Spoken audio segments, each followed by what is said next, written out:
এই শোক দিবসকে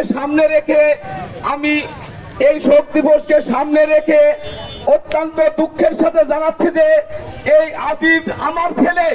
আপনারা সবাই বলেন যে আজিজ আমার ছেলে, আমার ভাই। প্রশাসন কেন চুপ করে বসে আছে?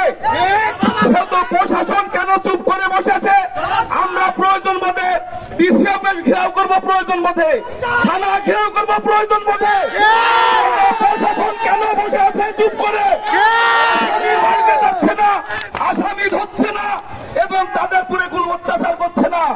এবং প্রশাসনকে দৃষ্টি আকর্ষণ করে বলছি, আপনারা অতি অবিলম্বে প্রশাসন ওদেরকে গ্রেফতার করুন এবং তাদের ফাঁসির ব্যবস্থা করুন।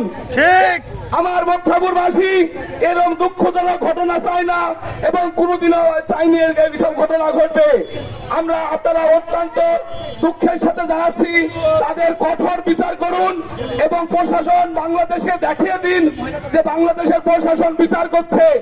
অতএব আমরা সবাই এক হয়ে দরকার হলে ডিসি অফিস ঘেরাও করবো, থানা ঘেরাও করবো, নাহলে আসামি ধরছে না কেন। এইভাবে আমি আমার বক্তব্য শেষ করছি। খুদা হাফেজ।